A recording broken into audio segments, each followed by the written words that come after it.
My internet came with so many hidden monthly fees, I developed allergies. So now, if I'm streaming, I'm sniffling. Or scrolling, I'm sneezing.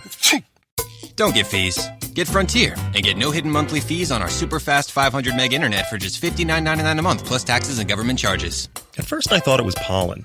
Turns out, I'm just allergic to wasting money.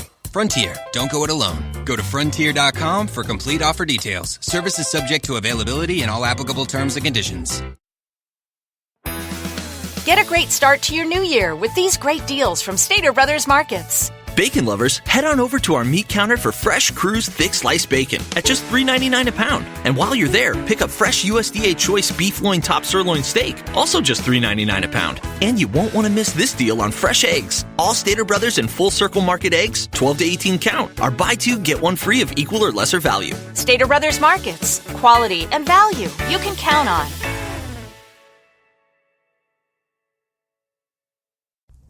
Hello, everyone, and welcome to the Jeffrey Epstein Show. I'm your host, Bobbycapucci, and this is a morning update. What's going on, everybody? So today we have a relatively long article, so we're going to jump right into it. This is an article from the New Republic, and the author is Jacob Silverman. The headline, Letting Jeffrey Epstein's Pals Off the Hook. Look, we know that Jeffrey Epstein and his friends were protected for decades. We know that they were protected by some of the most powerful people, not only in the United States, but around the world.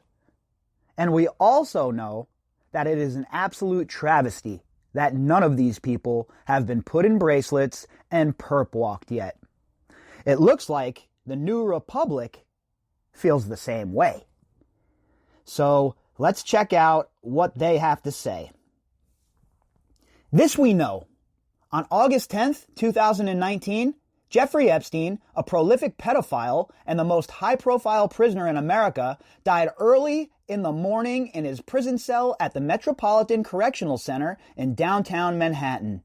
His death was described in official reports as a suicide, the first to occur in decades at the MCC, where conditions could best be described as squalid. This is what I was talking about the other day. Don't let them gaslight you into thinking that the MCC is this place where people are committing suicide on a regular basis. That is just not founded by facts. That's BS, honestly. Is the place a hellhole? Yes. Are the conditions pretty shitty? Yes. Are people hanging themselves and killing themselves in a huge clip? No. But if you let the media tell it and you would let the official narrative speak about it, they would have you thinking that there were mass hangings happening inside of the MCC on a regular basis, which is so far away from the truth. Practically the rest of the Epstein story remains in dispute, though some impressive investigative reporting and courageous survivor testimony have brought much needed clarity. And I say this all the time, without the investigative journalists who dug into this case, without the content creators and the people, the sleuths on the internet, we would be nowhere near where we are today. It has nothing to do with the prosecution. They haven't done shit. What have they released to the public to help us out with our search and our investigation? Nothing, right? And that's not their job. It's not their job to release anything. But the fact of the matter is this. This has been going on for decades, okay? And I understand a RICO case takes years to build. You have had years. This is not like people are yelling from the rooftops about RICO and you just arrested the man last July.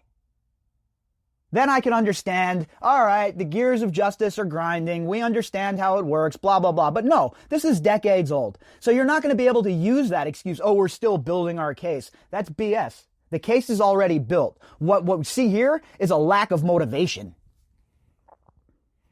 With seemingly endless cash and connections, Epstein had spent decades abusing young girls with impunity, save for a sweetheart deal his lawyers secretly negotiated with the federal government in 2007. And again, we know that backstory, right? We know that Alan Dershowitz, high-profile Mr. I kept my underpants on Dershowitz, walked into that room and finessed these prosecutors. These prosecutors know they don't want to tangle with Alan Dershowitz, and they also understand that Jeffrey Epstein is protected from on high. So when you have the deck stacked against you the way these survivors did from the very beginning, How do you expect them ever to get justice? And still, to this day, if we weren't in such an uproar over this, if the public wasn't so fired up about this, if the survivors didn't come forward so bravely, we wouldn't even be where we are right now. They would continue to cover this up. They would continue to talk trash about the survivors. They would continue to try and destroy their reputations. And that, my friends, is why Krista Marks refuses to release the grand jury documentation, because she understands the egg on the face will be enormous. Without Julie K. Brown's reporting in the Miami Herald, published in 2018 as a series called Perversion of Justice, Epstein might never have been arrested for the final time at Teterboro Airport in New Jersey on July 6, 2019. And what we see from the Julie K. Brown pieces, it puts the pressure on prosecutors to do something when there is a public outcry. When they realize that the public sentiment is going against where they're moving, well, they go into the mode to self-preservation mode, right? All they care about is furthering their career. What, you don't think Berman has aspirations on a higher office? These people don't just become prosecutors and then, oh yeah, that's it. I'll just say as a junior prosecutor or as the prosecutor of the SDNY, and then that's it. I don't have any other goals. Most of these people have aspirations of becoming politicians at some point. Or if you're a judge, a lot of these people want to end up on the Supreme Court, right? So when you have that kind of situation with somebody like Berman, there's always ulterior motives. And when the pressure from the people starts, that's when these disgusting people kick into gear, right? That's when the federal authorities finally decide it's time to do their job. The year since Epstein's arrest has spawned a raft of reportage, podcasts, feverish Reddit threads, books, and documentaries. Recent entries include Netflix Jeffrey Epstein, Filthy Rich, produced by James Patterson, who previously wrote a book about Epstein, and A Convenient Death, The Mysterious Demise of Jeffrey Epstein, an investigatory book by journalists Ilana Goodman and Daniel Halper. So we know that the Netflix documentary used its large platform and its mega reach to suck people into the story, right? And now, once people get sucked into the story, well, they need more information. So they start looking for podcasts, they start looking for books, they start looking for articles, whatever it may be. And there is no shortage of that at this point, folks. There is a ton of information out there. But what I will say to you, if you're new to the case, be very, very careful what sources you're using and who you're reading and listening to. And because, of course, you have to be careful of disinformation and people who are not motivated by the right reasons, right? The Netflix special, spread over 4 episodes, contains painfully revealing interviews with some of Epstein's many survivors.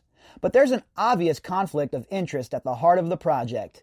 Patterson, who has a house in the exceedingly wealthy town of Palm Beach, Florida, as did Epstein, is a friend and literary collaborator of Bill Clinton, who for a time was a friend and traveling companion of Epstein's.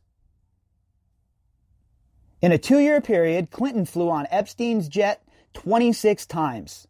The connection raises the question of whether the Netflix documentary, while valuable for its centering of survivor testimony, is a whitewashing of the upper crust social order that protected the millionaire pedophile and allegedly partook in his human trafficking ring, which furnished hundreds or even thousands of teenage girls for the enjoyment of Epstein and his associates. Well, I don't really know if the Netflix documentary could be said to whitewash the Clinton situation because they really didn't delve too deep into any of that, right? So if we're going to say that it whitewashed the Clinton situation, then we have to say the same thing about Trump. But again, I don't think that was what Netflix was looking to do. I think Netflix was looking to amplify the voice of the survivors and provide an entryway, an entrance point for people to get involved in the broader case at large.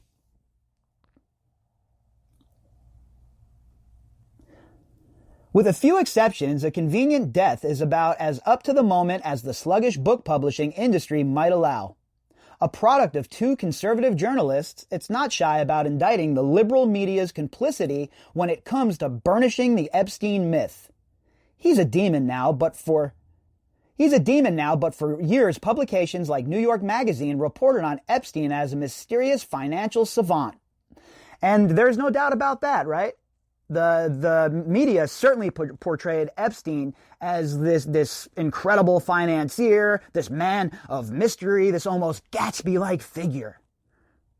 Meanwhile, people knew exactly what was going on, and if you don't think these so-called journalists knew, you're crazy. You think a guy like George Stephanopoulos has no idea what's going on with Jeffrey Epstein? Oh, he knew, and he didn't care. Point blank, period. A guy like George Stephanopoulos does not care one lick about these survivors. If he did, he would not have been at Jeffrey Epstein's house for the party for Prince Andrew after Jeffrey Epstein was convicted of his crimes. It also considers Bill Clinton's close association with Epstein and Ghislaine Maxwell, who played the role of Epstein's sexual partner, madam, and fixer. It misses it all right there. How about just co-conspirator? That sums it up perfectly. According to the authors, Maxwell likely carried on a sexual relationship with Bill Clinton in the early 2000s. So we have heard those reports from these authors. I have heard them elsewhere. And look, it doesn't shock me, and I wouldn't be surprised. We know that Bill Clinton has a problem keeping it in his pants. We know that Bill Clinton is a womanizer. And we know from several sources that Bill Clinton is not the most moral man in the world, huh? So why would anyone think that he wouldn't be carrying on an affair with Ghislaine Maxwell, especially if he thinks that could move the needle in his favor when it comes to donations or favors from Epstein? She also became close friends with Chelsea Clinton, and that's just weird too, right? So, this is your dad's gumad, and she's friends with your daughter? It's just so weird. The absolute disrespect Bill Clinton shows to Hillary Clinton on a regular basis is just, I don't even understand. How could she stay with this guy? In 2009, Maxwell, whose current whereabouts are unknown, was served a subpoena in an Epstein-related lawsuit while attending a Clinton Global Initiative conference devoted to human trafficking, a subject she likely knew much about. That embarrassment didn't stop her from attending Chelsea Clinton's wedding the next year, nor from attending later CGI Clinton Global Initiative events. So, she was served a subpoena in the Epstein-related lawsuit while she was at a conference put together by the Clinton Global Initiative, mind you, that was devoted to human trafficking. How often have we seen this? How often have they thrown it right in our faces what they're doing? How brazen could they be? And we allowed it. These disgusting people, these half-stepping, weak-ass prosecutors allowed it. And people like Bill Clinton acted as a vehicle and as supreme enablers for not only Jeffrey Epstein, but for the rest of his criminal organization.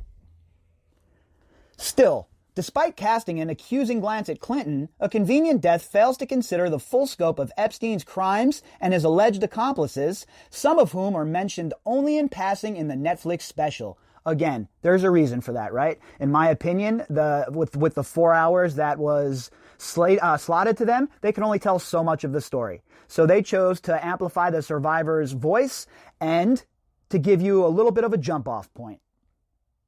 Taken together, the documentary series and the book tell us more about who Epstein was and his diabolical crimes, but they only gesture at the powerful networks of money, political power, and social privilege that helped sustain Epstein's world. And that is where shows like this come in and the Prince and the Pervert podcast come in. We fill in the gaps, right? We fill in the gaps for you. For those of you who are just listening, who might not have been following the story too closely, you've probably watched the Filthy Rich documentary, and now you find yourself digging for more information. Well, you are in luck. You have come to the right place. The numerous inconsistencies surrounding Jeffrey Epstein's death could fill its own book. There's another documentary series available online about that subject, and a lot of powerful people had reason to want him dead. Epstein was friends with presidents, princes, billionaires, and famous scientists, lawyers, and journalists, and sometimes told others that he had dirt on these people. Not only did he tell others, we've heard from credible sources like Virginia Roberts, Maria Farmer, and others that this man had the whole entire place cameraed up, wired up, ready to go, so that he can compile these dossiers and in turn control the people who were in his orbit. All of his houses were reportedly wired for surveillance. Two of his survivors recall being shown a kind of security room with banks of monitors showing live feeds from throughout Epstein's mansion.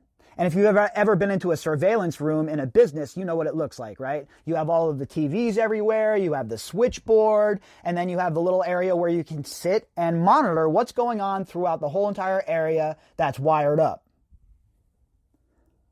Over many years, Epstein received at least 3 massages a day from girls who were often lured with the promise that they would receive $200 for performing a massage. Invariably, Epstein turned the massages into assaults. The girls were then offered more money if they brought in a friend to replace them. And that was all part of it, right? Whenever you came over to Jeffrey Epstein's, if you ever engaged in any sort of sexual activity while on one of Jeffrey Epstein's properties, you shouldn't be sleeping too well at night, okay? Because the time is coming where questions are going to be answered.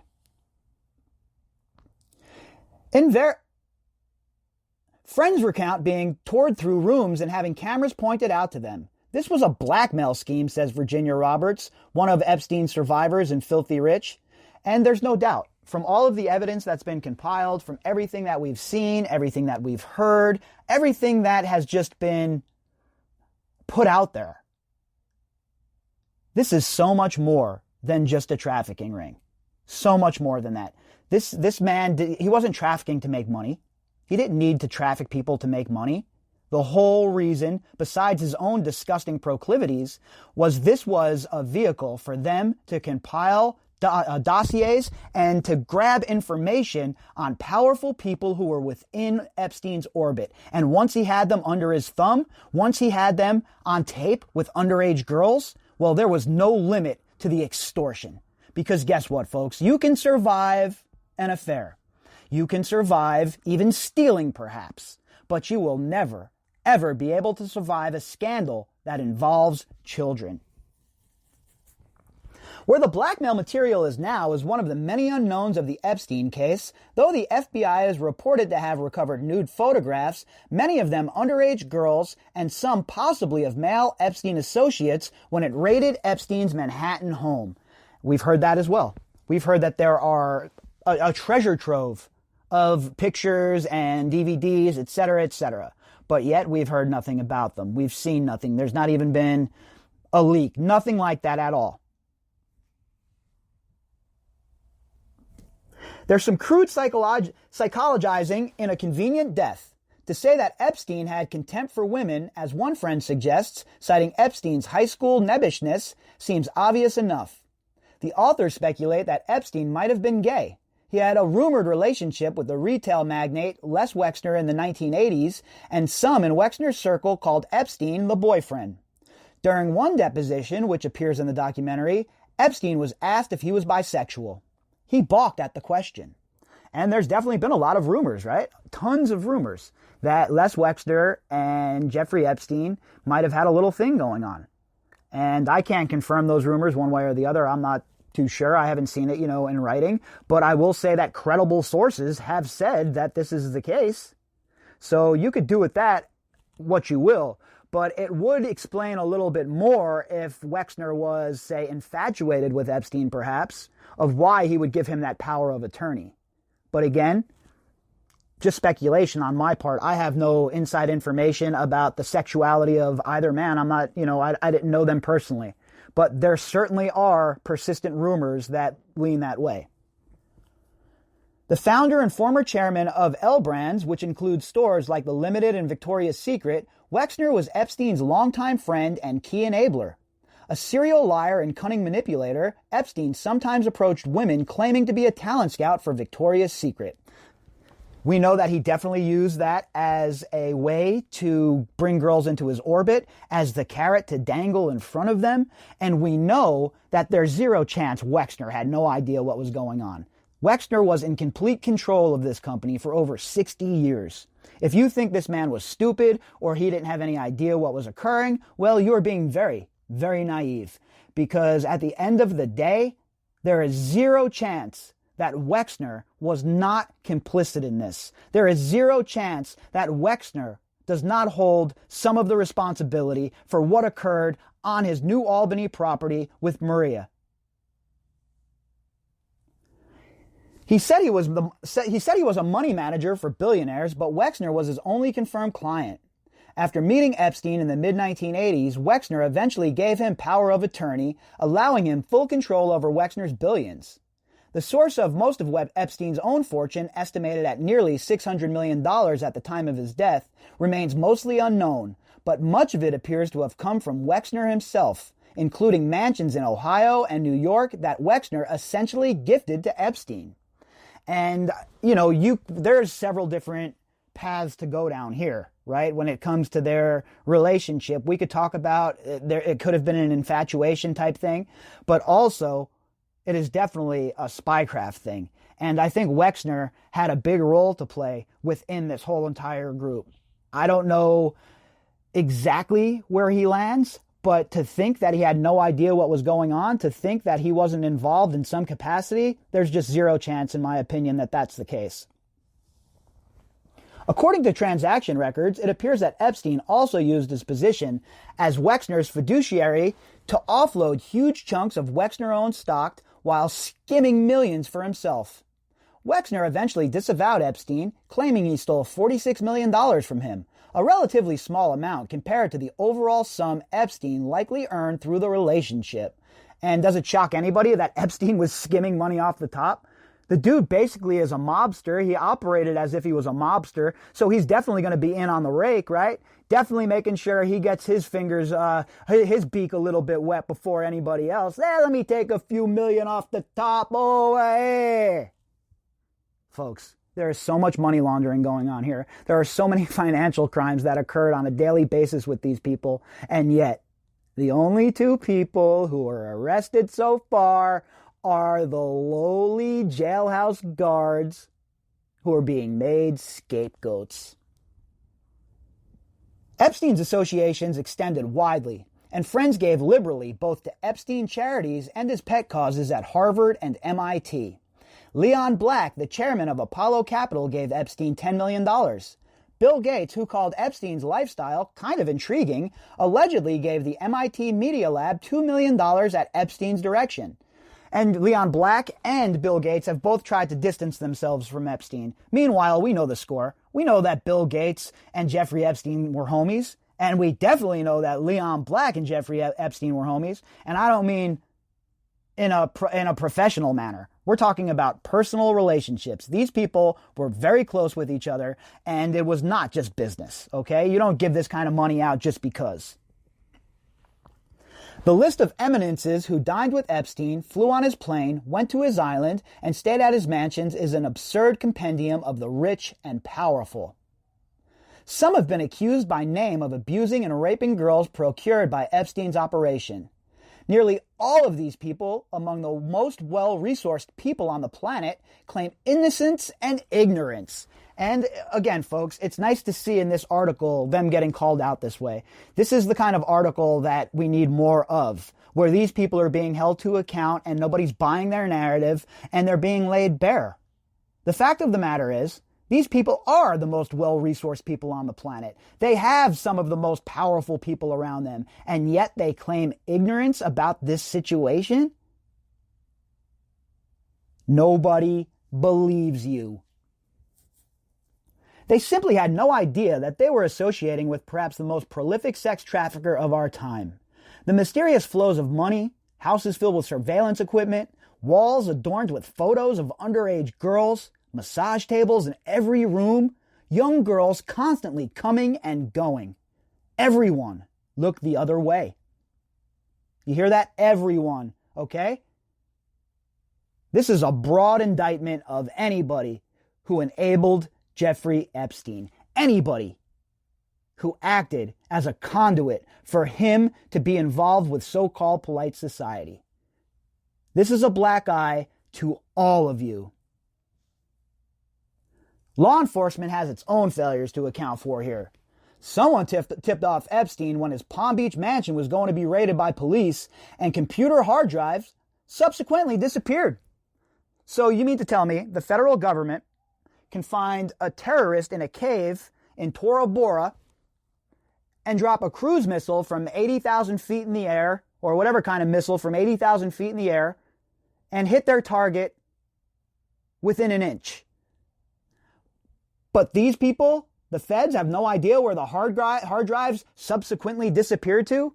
Furthermore, how were any of these hard drives able to be accessed by these people? Why weren't every single one of these houses raided at the same exact time? What is it that the federal government is hiding? Alex Acosta, who was later appointed labor secretary by Epstein's one-time friend Donald Trump, bears responsibility for cutting the unprecedentedly lenient plea deal in 2007 that not only immunized Epstein against further prosecution, but also covered all of his co-conspirators, named and unnamed, for any crimes committed in the past or even in the future. Folks, how can you not look at this and not be enraged? How can somebody like Krista Marks not open those documents for public scrutiny at this point? Unnamed co-conspirators? How is that even possible that unnamed co-conspirators are protected in this immunity deal? It is absolutely mind-blowing that that's occurring. It's absolutely mind-blowing that in the United States of America, a deal like this would ever be cut with a super predator like Jeffrey Epstein. And again, all of the blame cannot be put at Acosta's feet. Acosta was just another useful idiot. Goes up the chain. Mukasey, etc. All right?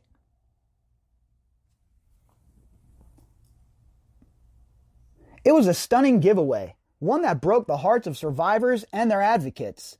Acosta later explained in a remark that he might regret that he was told that Epstein belonged to intelligence. And that is 100% what he said. There's no taking that back. There's no erasing it.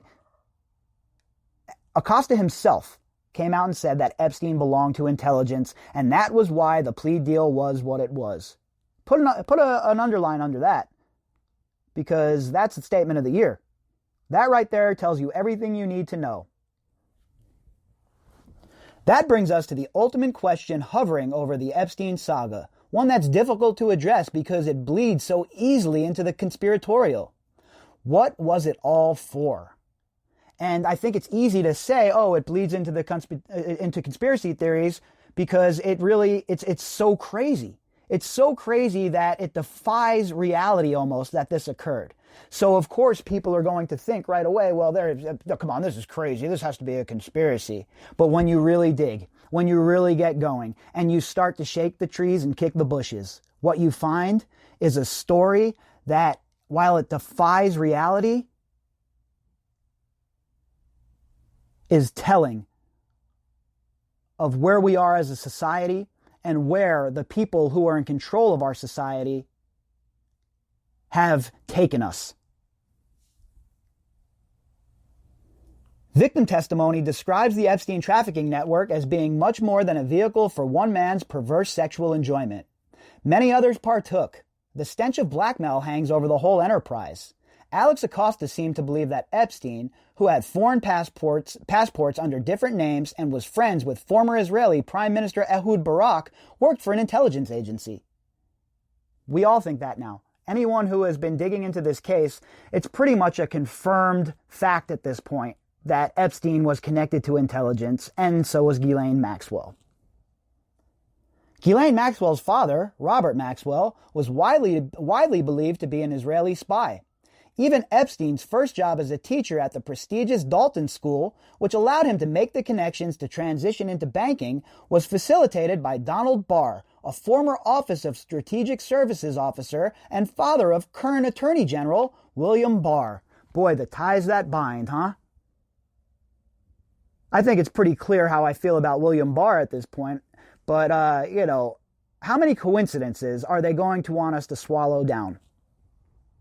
These connections make it less surprising that Barr has slow-played the investigation into Epstein's death and issued contradictory statements about seeing video, now claimed to be lost, from outside the cell where Epstein died. Absolutely 100% right. Barr has done nothing but dog-walked us through this whole entire thing. He's attempted to gaslight, he's attempted to lie, and what he has not done, he has not shed any light on what truly occurred that night. All he has done is told us, this is what happened, you better accept my narrative, or you're a conspiracy theorist, basically. And that is unacceptable from the highest law officer in the land. We demand transparency, and we demand accountability of those in power and those at the Justice Department. As it is, Epstein's larger circle of collaborators remains either unknown, unrepentant, or unpunished. Along with Maxwell, Filthy Rich names 3 other women who helped procure girls for Epstein's sexual molestation pyramid scheme. None of them have been arrested. Notable associates like Jean-Luc Brunel, a French model scout and multiple accused rapists, have somehow disappeared. And that's a name we don't talk nearly enough about anymore, is Jean-Luc Brunel. He's been lost in the mix here. But the question remains, where is Jean-Luc Brunel? Why has he not been swooped up by authorities yet? You don't think he has something to offer in the case here? Maxwell somehow is still on the lam. None of the numerous people on the Epstein payroll seem to have been charged with the crime. And while the New York Times has reported on Epstein's supposedly more legitimate businesses, ventures in data mining, genetic research, and finance scattered from New Mexico to the Virgin Islands, no one has emerged to claim they ever worked at these places. That's because it was a big pyramid scheme, just a big money laundering, money washing operation. That is where I'm at. That is exactly what I think, and that is where the evidence has led me. If there's evidence to the contrary, please let me know. Provide it to me so I can see it and change my opinion. But for my money, from where I'm sitting, this is one of the not only biggest trafficking operations, but one of the hugest money laundering operations we've seen in quite some time. We don't need to know what happened to know we've probably been lied to. Goodman and Hulp are right. But from where will the truth emerge and who is qualified to tell it? Perhaps a dogged reporter like Julie Brown will write the definitive Epstein book, but for now, observers are left to piece together sources and to occasionally indulge in wild speculation. As Goodman and Halper put it, who would you believe to tell you what happened? The elite, the press, our political leaders, or law enforcement? These are the institutions every American has been told since childhood to trust. But these are the very same institutions that shielded Jeffrey Epstein for years.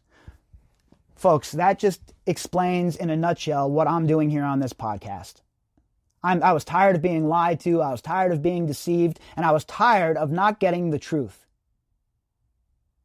So, I decided to take it upon myself and start digging into the case to find out just exactly what occurred. And what you have witnessed unfold here on this podcast since October is that research basically done in real time. And they're right.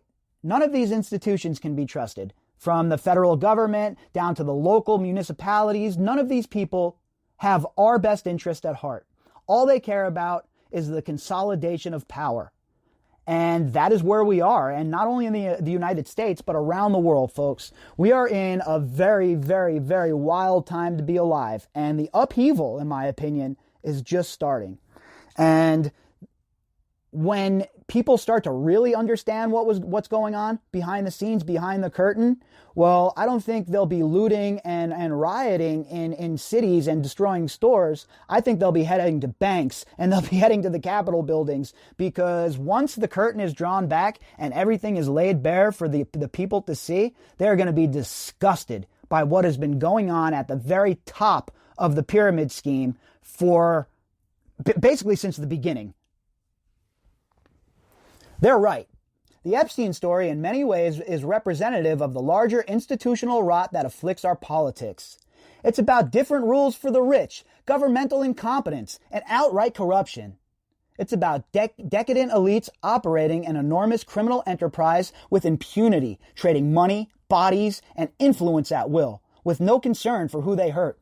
Sounds like this guy's been listening to the podcast, perhaps, huh? Because that's the two-tier justice system right there for you, folks. One set of rules for them, and one set of rules for us. We are not invited to their great party, okay? You are not part of their crew. You are not part of their group. And you will never be. Alan Dershowitz, Epstein's former lawyer and friend, who seems to accept every interview request he receives, despite the fact that he has also been accused of rape by one of Epstein's survivors, told the authors of A Convenient Death that Epstein went to his death believing himself innocent without regrets. That's one more reason to think that Epstein didn't kill himself, and to remind ourselves that whatever kind of monster Epstein was, he was not alone. And that is the whole entire point of what we're doing, folks. That is why all of us, me, you, and everybody else involved, is spending the time and sitting down and spending resources to get to the bottom of this. Because Jeffrey Epstein, he didn't act alone. And those people that helped Jeffrey Epstein during this whole entire reign of terror, well, they have not been punished yet. And until the day that justice is served, the full court press will remain on. If you'd like to contact me, you could do that at bobbycapucci@protonmail.com. That's BOBBYCAPUCCI@protonmail.com. You can also find me on Twitter at BOBBY_CAPUCCI. And for those of you asking about the GoFundMe, well, I reactivated it. And yeah, you can donate there if you'd like to. I'll leave the link in the description box. All right, everybody, I'll be back later on with some more. I hope you all have a fantastic day.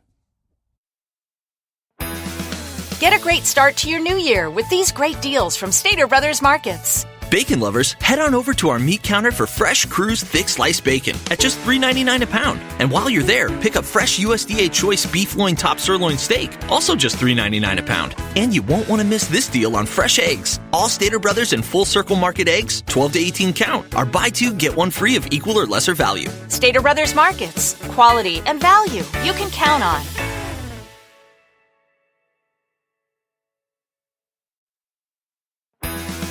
Get a great start to your new year with these great deals from Stater Brothers Markets. Bacon lovers, head on over to our meat counter for fresh Cruise thick sliced bacon at just $3.99 a pound. And while you're there, pick up fresh USDA choice beef loin top sirloin steak, also just $3.99 a pound. And you won't want to miss this deal on fresh eggs. All Stater Brothers and Full Circle Market eggs, 12 to 18 count, are buy two, get one free of equal or lesser value. Stater Brothers Markets. Quality and value you can count on.